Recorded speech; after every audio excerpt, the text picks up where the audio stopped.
নমস্কার বন্ধুরা, চলে এসেছি কথা ধারাবাহিকের নতুন একটি আপডেটস নিয়ে। আজকের গল্পের শুরুতেই আপনারা দেখতে পাবেন ছোটকা ক্যারাম বোর্ড খেলতে খেলতে সবার সঙ্গে আলোচনা করছিল যে কোথায় স্টেজটা আর কোথায় গ্রিন রুম সাজানো হবে।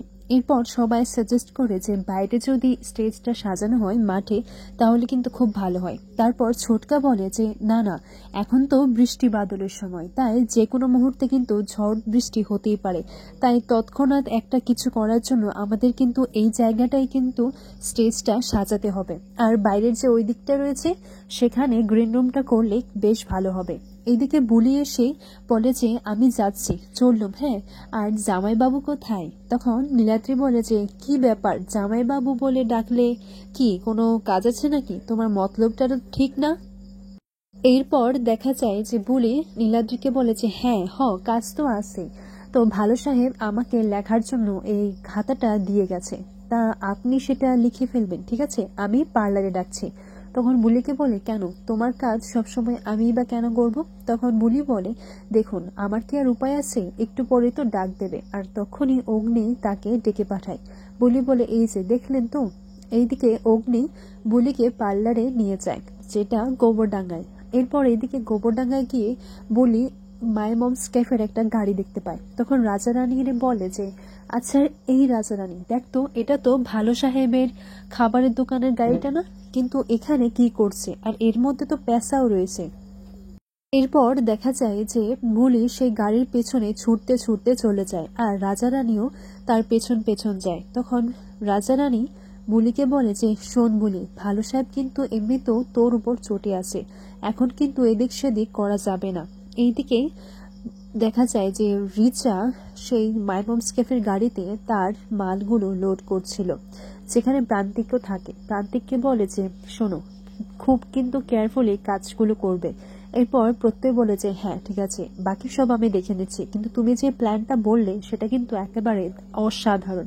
মানে একদিকে প্রোগ্রাম হবে, আরেকদিকে আমরা যেই আমাদের জিনিসপত্রগুলো ডক পর্যন্ত পৌঁছে দিব, সেটা কিন্তু ভাবার বিষয় না, একেবারে কেউ সন্দেহ করবে না।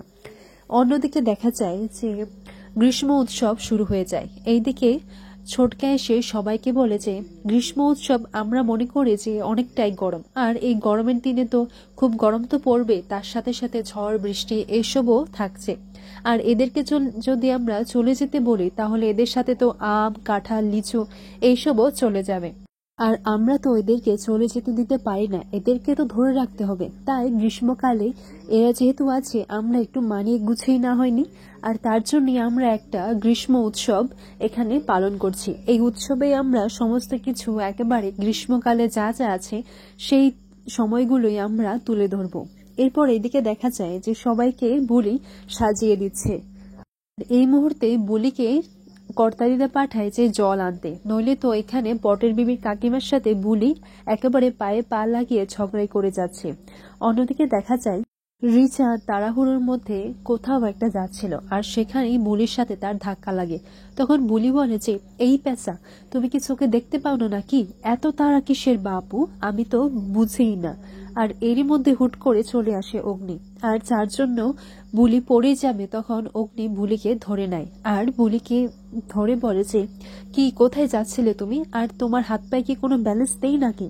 আর এই কথাটা শুনেই, মানে এই কথাটা বলার পর অগ্নির কথার কথা মনে পড়ে যায়, কারণ এই একটা কথা একমাত্র তো শুধু কথাকেই বলতো।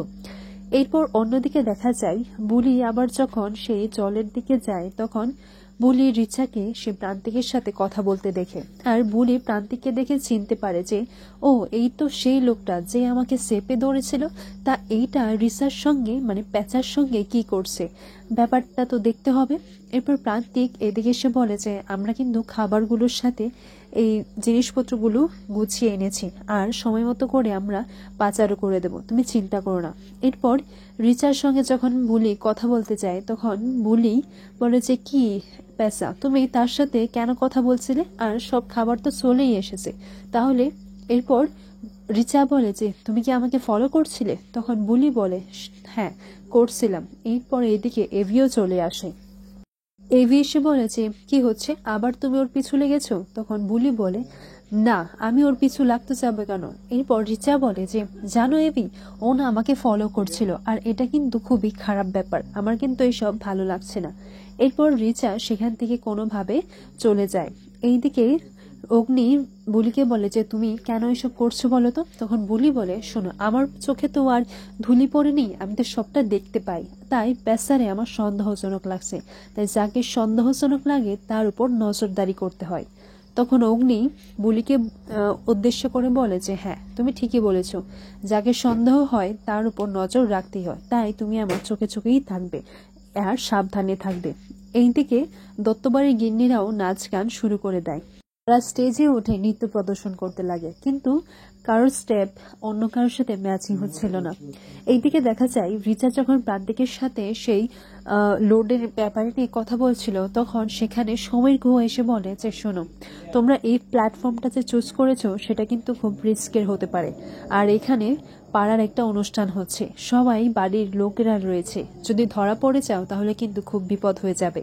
আর শোনো, আমি তোমাকে একটা কথা বলে দিচ্ছি, আমার ছেলের যেন কোনো ক্ষতি না হয়, আর এটা রিকোয়েস্ট না, এটা কিন্তু অর্ডার, আর তুমি সেটা বাসুদেবকে বলে দিও। এরপর রিচা বলে যে মিস্টার সমীর গুহ, আপনি আমাকে অর্ডার করে গেলেন, কিন্তু আসল টার্গেটে তো অগ্নিই রয়েছে। এরপর এইদিকে দেখা যায় যে প্রি তার নাচের গুরুর সাথে গিয়ে কথা বলে, আর এইদিকে প্রিকে তার নাচের গুরু বলে যে জানো, তোমার বউ তো আমার কাছ থেকে নাচ শেখার জন্য সেই ছোট্টবেলা থেকে গিয়ে সেখানে বসে থাকতো, সে কিন্তু খুব ভালো নাচও করে।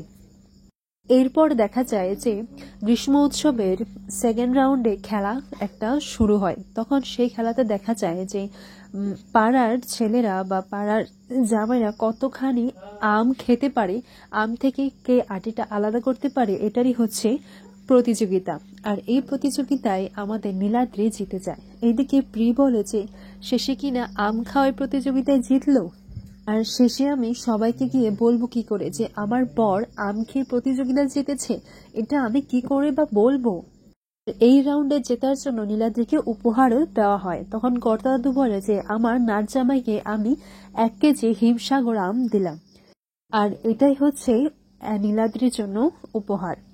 এরপর এইদিকে দেখা যায় এভি রিচাকে বলে যে সব খাবারগুলো ঠিক আছে তো। তখন রিচা বলে হ্যাঁ, আমি সবকিছু দেখিয়েই আনিয়েছি, ভেজ ননভেজ মিলিয়ে মোটামুটি 300টার মতো এখানে প্যাকেটস রয়েছে। তখন এভি বলে আচ্ছা ঠিক আছে, আর আমি ক্যাফেতে বলে রেখেছি যদি আরো দরকার পড়ে তাহলে তারা এখানে এসে দিয়ে যাবে। অন্যদিকে দেখা যায় যে আবারও এদিকে মহিলার একটা গ্রুপ নৃত্য প্রদর্শন করে সবাইকে দেখায়, আর পরে দেখা যায় যে সেখানে একজন নৃত্য করতে করতে পড়ে যায়। এরপর এদিকে বলে যে ওমা, এই কি, নাচ করতে করতে আবার পড়েও গেল। আর এভাবেই আজকের পর্বটি শেষ হয়। আগামী পর্বে আপনারা দেখতে পাবেন যে রাজা, রানী আর বুলি মিলে চলে যায় পুলিশ স্টেশনে, আর পুলিশকে জানায় যে কিছু বেআইনি জিনিসপত্র বাইরে পাচার হচ্ছে, আপনি তাড়াতাড়ি গিয়ে জিনিসপত্রগুলো চেক করবেন। তখন পুলিশ জানান যে আমি আপনাদের কথায় কেন শুধু শুধু যাব চেক করতে, আপনারাই বা কে। তখন হঠাৎ করে এদিকে রানী শুদ্ধ বাংলায় বলে যে এখন আর বিষয়টা লুকোনো যাবে না। পর রানী বলে যে আমি পূরবী দত্ত, ইন্সপেক্টর পূরবী দত্ত। এখন নিশ্চয়ই আপনার কোনো সমস্যা নেই, চলুন আপনি।